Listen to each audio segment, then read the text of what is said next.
আমাদের দেশ আজ স্বাধীন। সত্যিই কি সবাই স্বাধীনতা পেয়েছে? সব মানুষের মধ্যে সেই স্বাধীনতা আছে? কত মানুষ কত দিকে যেতে চায়।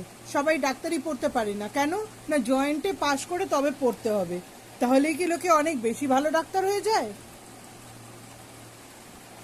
তাহলে আরজি করে প্রিন্সিপাল মানুষ খুনও করতো না, আর লোকের মরা মানুষের পার্টস নিয়ে বেচা কেনাও করতো না। আর সত্যিই বলুন তো, যারা ডাক্তার হয় সবাই কি সব রুগীকে বাঁচিয়ে ফেলে? না, সব রুগী খুব ভালো চিকিৎসা হয়, করতে পারে সবাই। সবই এক্সপিরিয়েন্সের ওপর নির্ভর করে। সুতরাং জয়েন্ট বা এইসব জাতীয় কোনো পরীক্ষা কখনো তার কাজের বিচার করতে পারে না।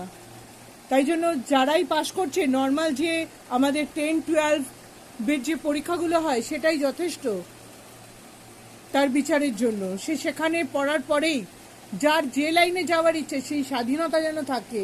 তারা যেন প্রত্যেকে যার যেটার দিকে যাওয়ার ইচ্ছে তারা যেন সেদিকেই যেতে পারে। ডাক্তারি পড়ার ইচ্ছে, ইঞ্জিনিয়ারিং পড়ার ইচ্ছে, যার যে লাইনে যাওয়ার ইচ্ছে সবাই যেন সেই লাইনেই যেতে পারে। তার জন্য কোনো আলাদা পরীক্ষা আমার মনে হয় নেওয়া প্রয়োজন নেই।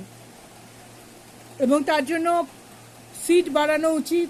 বিভিন্ন কলেজের নতুন করে কলেজ তৈরি করা হোক, যাতে লোকে চাকরিও পায় আর স্টুডেন্টরাও ভালোভাবে লেখাপড়া করতে পারে।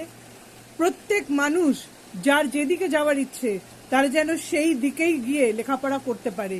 তবেই তো বুঝবো স্বাধীন দেশের স্বাধীন নাগরিক। এইটুকু স্বাধীনতাই যেখানে নেই, তাহলে কিসের স্বাধীনতা?